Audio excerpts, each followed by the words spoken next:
Bienvenue chers internautes, chers followers de Yala Media. Nous sommes ici en face d'une spécialiste conseillère des élèves et étudiants pour le choix de leur carrière. Bonjour madame. Bonjour monsieur Jesper. Voilà, veuillez vous présenter à ceux qui nous suivent et dites-nous quelle est votre profession. Merci, je suis madame Latibé Passiri, conseillère d'orientation scolaire, universitaire et professionnelle. Je profite de ce micro pour dire bonjour à tout le monde. Ok, bien, merci. Comme le sujet porte sur l'orientation et la carrière, nous aimerions bien savoir comment un élève peut-il choisir son parcours scolaire et choisir sa formation, que ce soit universitaire ou professionnelle, après le bac. À la question comment un élève peut choisir son parcours scolaire et choisir sa formation universitaire ou professionnelle après le baccalauréat, je dirais que l'élève doit commencer très tôt à penser sur son parcours scolaire parce que le choix d'une étude doit être réfléchi en tenant compte des résultats scolaires, des compétences et des débouchés possibles. Un choix constitue ainsi la base du parcours académique et professionnel. Chaque élève doit mieux se connaître et identifier ses forces et ses faiblesses, ses aspirations. Ok, quels sont les critères importants pour une bonne orientation? Les critères pour une bonne orientation, surtout, doivent concerner les points suivants. La connaissance de soi. L'élève doit se connaître lui-même, ses intérêts, ses valeurs, ses aptitudes et ses compétences. L'exploitation du marché, les métiers, les filières, la réalisation d'un projet réaliste, se faire accompagner par les spécialistes, prendre une décision. Il est crucial de choisir selon ses propres aspirations parce que c'est pas bien d'imiter les autres. Le choix est personnel. Donc, pour le choix d'études, il faut nécessairement les compétences personnelles, la connaissance de soi, la motivation, la santé, l'environnement familial, le marché du travail. Merci. Nous allons progresser. Et le choix des filières doit-il dépendre de la passion ou des opportunités? J'ai l'habitude de dire à mes élèves que le choix d'une filière d'études ne doit dépendre exclusivement de la passion ni uniquement des opportunités, mais plutôt juste équilibre entre les deux. C'est un processus dynamique qui aligne les intérêts personnels avec les réalités du marché pour assurer l'épanouissement et durabilité. Alors, c'est un juste équilibre entre passion, compétences, opportunités qui est nécessaire. Une carrière épanouissante exige donc l'engagement, responsabilité, une volonté d'adaptation et d'apprentissage. Alors, pour un choix de filière d'études, je dirais que le deux. Me poser des questions.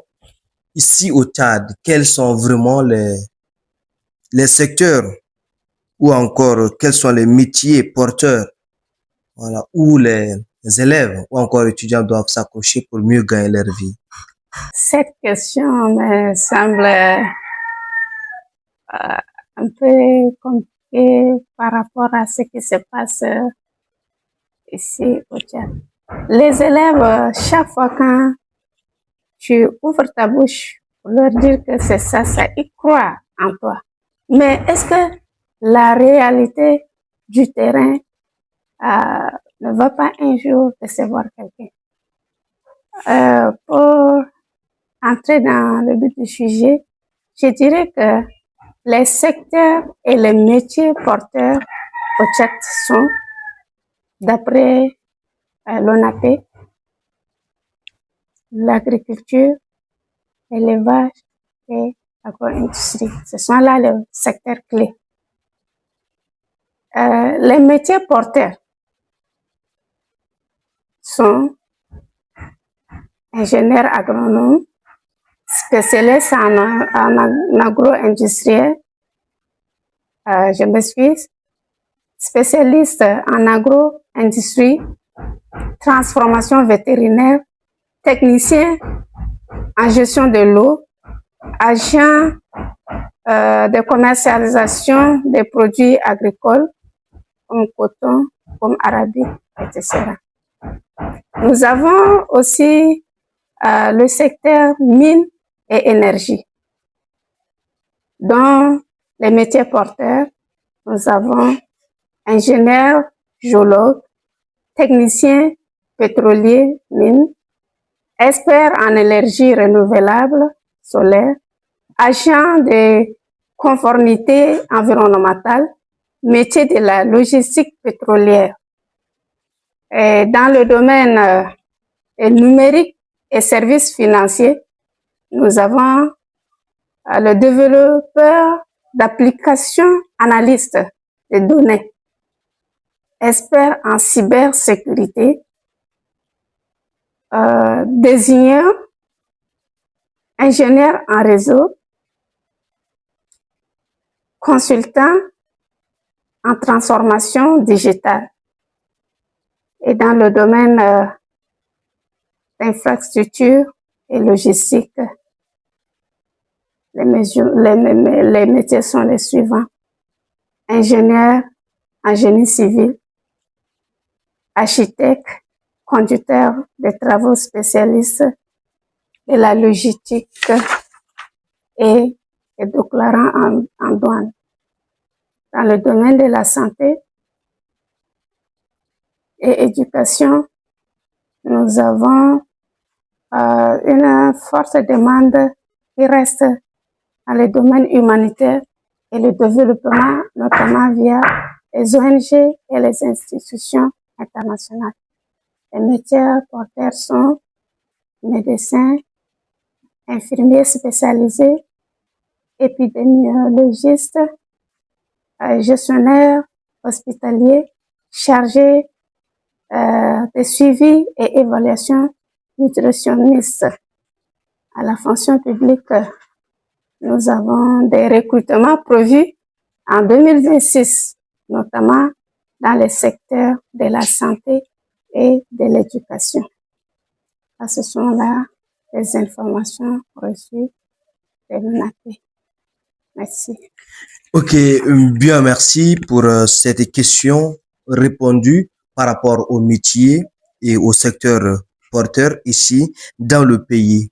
À ce stade, quel conseil donneriez-vous maintenant aux élèves en classe d'examen, en classe d'examen pour le choix de leur étude après leur bac?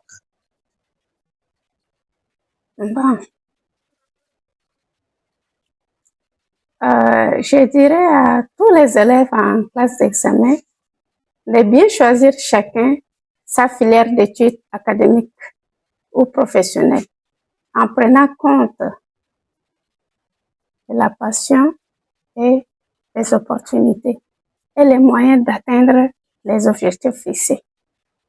Surtout de se rappeler de l'orientation qui est un processus qui consiste à aider les personnes à élaborer ces projets personnels, leur donner des informations fiables pour leur permettre de choisir un métier à base d'une découverte de soi et de la capacité personnelle, afin qu'ils ne puissent pas s'orienter d'une manière aléatoire, mais construire un projet d'avenir. En cas de difficulté, qu'ils se rapprochent de tous ceux qui peuvent les aider. Les conseillers sont là Les enseignants, les parents sont les personnes qui peuvent aider les élèves à faire un bon choix. Et ils ont besoin aussi, surtout des parents, pour les accompagner. Les parents aussi doivent les écouter et ils doivent les aider à faire un bon choix. Merci.